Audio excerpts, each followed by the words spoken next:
पाप मोचनी एकादशी व्रत कथा। पाप मोचनी एकादशी का महत्व। अर्जुन ने भगवान श्री कृष्ण से कहा, हे मधुसूदन, चैत्र माह के कृष्ण पक्ष में आने वाली एकादशी का क्या नाम है तथा इसकी विधि क्या है? कृपा करके आप मेरी जिज्ञासा को शांत करें। भगवान श्री कृष्ण ने कहा, हे अर्जुन, चैत्र मास के कृष्ण पक्ष की एकादशी को पाप मोचनी एकादशी के नाम से जाना जाता है। एक बार की बात है, पृथ्वीपति राजा मानधाता ने लोमेश ऋषि से यही प्रश्न किया था जो तुमने मुझसे किया है। अतः जो कुछ श्री ऋषि लोमश जी ने राजा मानधाता को बतलाया वही मैं तुमसे कह रहा हूँ। राजा मानधाता ने धर्म के गुह्यतम रहस्यों के ज्ञाता महर्षि लोमेश से पूछा, हे ऋषि श्रेष्ठ, मनुष्य के पापों का मोचन किस प्रकार संभव है? कृपा कर कोई ऐसा सरल उपाय बताएं जिससे सभी को सहज ही पापों से छुटकारा मिल जाए। महर्षि लोमेश ने कहा, हे नृपति, चैत्र मास के कृष्ण पक्ष की एकादशी का नाम पापमोचनी एकादशी है। इसके व्रत के प्रभाव से मनुष्यों के अनेक पाप नष्ट हो जाते हैं। मैं तुम्हें इस व्रत की कथा सुनाता हूँ, ध्यान पूर्वक श्रवण करो। प्राचीन समय में चैत्र रथ नामक एक वन था। उसमें अप्सराएं किन्नरों के साथ विहार किया करती थीं। वहाँ सदैव बसंत का मौसम रहता था, अर्थात उस जगह सदा नाना प्रकार के पुष्प खिले रहते थे। कभी गंधर्व कन्याएं विहार किया करती थीं, कभी देवेंद्र अन्य देवताओं के साथ क्रीड़ा किया करते थे। उसी वन में मेधावी नाम के एक ऋषि भी तपस्या में लीन रहते थे। वे शिव भक्त थे। एक दिन मंजू घोषा नामक एक अप्सरा ने उनको मोहित कर उनकी निकटता का लाभ उठाने की चेष्टा की। इसलिए वह कुछ दूरी पर बैठे बीणा बजाकर मधुर स्वर में गाने लगी। उसी समय शिव भक्त महर्षि मेधावी को कामदेव भी जीतने का प्रयास करने लगे। कामदेव ने उस सुंदर अप्सरा के भ्रू का धनुष बनाया, कटाक्ष को उसकी प्रत्यंचा बनाई और उसके नेत्रों को मंजू घोषा अप्सरा का सेनापति बनाया। इस तरह कामदेव अपने शत्रु भक्त को जीतने को तैयार हुआ। उस समय महर्षि मेधावी भी युवावस्था में थे और काफी हष्टपुष्ट थे। उन्होंने यज्ञोपवीत तथा दंड धारण कर रखा था। वे दूसरे कामदेव के समान प्रतीत हो रहे थे। उस मुनि को देखकर कामदेव के वश में हुई मंजू घोषा ने धीरे धीरे मधुर वाणी से बीणा पर गायन शुरू किया। तो महर्षि मेधावी भी मंजू घोषा के मधुर गाने पर तथा उसके सौंदर्य पर मोहित हो गए। वह अप्सरा मेधावी मुनि को कामदेव से पीड़ित जानकर उनसे आलिंगन करने लगी। महर्षि मेधावी उसके सौंदर्य पर मोहित होकर शिव रहस्य को भूल गए और काम के वशीभूत होकर उसके साथ रमण करने लगे। काम के वशीभूत होने के कारण मुनि को उस समय दिन रात का कुछ भी ज्ञान न रहा और काफी समय तक वे रमण करते रहे। तदा उपरांत मंजू घोषा उस मुनि से बोली, हे ऋषिवर, अब मुझे बहुत समय हो गया, अतः स्वर्ग जाने की आज्ञा दीजिए। अप्सरा की बात सुनकर ऋषि ने कहा, हे मोहिनी, संध्या को तो आई हो, प्रातःकाल होने पर चली जाना। ऋषि के ऐसे वचनों को सुनकर अप्सरा उनके साथ रमण करने लगी। उसी प्रकार दोनों ने साथ साथ बहुत समय बिताया। मंजू घोषा ने एक दिन ऋषि से कहा, हे विप्र, अब आप मुझे स्वर्ग जाने की आज्ञा दीजिए।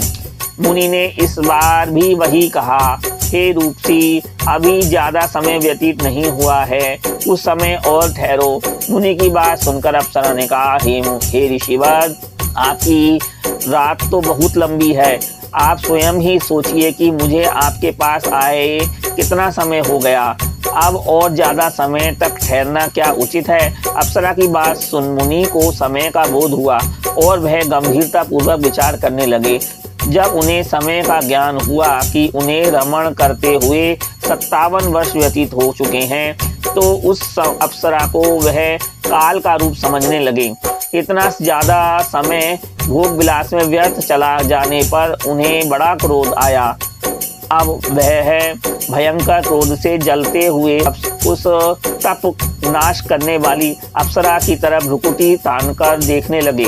क्रोध से उनके अधर कांपने लगे और इंद्रियां बेकाबू होने लगीं। क्रोध से थरथराते स्वर में मुनि ने कहा, उस अप्सरा से कहा, मेरे तप को नष्ट करने वाली दुष्टा, तू महापापनी और बहुत ही दुराचारणी है। तुझ पर धिक्कार है। अब तू मेरी श्राप से पिशाचनी बन जा। मुनि के क्रोध युक्त श्राप से वह अप्सरा पिशाचनी बन गई। यह देख वह व्यथित होकर बोली, हे ऋषिवर, अब मुझ पर क्रोध त्याग कर प्रसन्न होइए और कृपा करके बताइए कि इस शाप का निवारण किस प्रकार होगा। विद्वानों ने कहा है, साधुओं की संगत अच्छा फल देने वाली होती है और आपके साथ तो मेरे बहुत वर्ष व्यतीत हुए हैं। अतः अब आप मुझ पर प्रसन्न हो जाइए, अन्यथा लोग कहेंगे कि एक पुण्य आत्मा के साथ रहने पर मंजू घोषा को पिशाचनी बनना पड़ा। मंजू घोषा की बात सुनकर मुनि को अपने क्रोध पर अत्यंत ग्लानि हुई और साथ ही अपनी अपकीर्ति का भय भी हुआ। अतः पिशाचनी बनी मंजू घोषा से मुनि ने कहा, तूने मेरा बड़ा बुरा किया है, किंतु फिर भी मैं तुझे इस श्राप से मुक्ति का उपाय बतलाता हूँ। चैत्र मास के कृष्ण पक्ष की जो एकादशी है उसका नाम पाप मोचनी है। उस एकादशी का उपवास करने से तेरी पिशाचनी की देह से मुक्ति हो जाएगी। ऐसा कहकर मुनि ने उसको व्रत का सब विधान समझा दिया। फिर अपने पापों का प्रायश्चित करने के लिए वे अपने पिता च्यवन ऋषि के पास गए। च्यवन ऋषि ने अपने पुत्र मेधावी को देखकर कहा, हे पुत्र, ऐसा क्या किया है तूने कि तेरे सभी तप नष्ट हो गए हैं, जिससे तुम्हारा समस्त तेज मलिन हो गया है।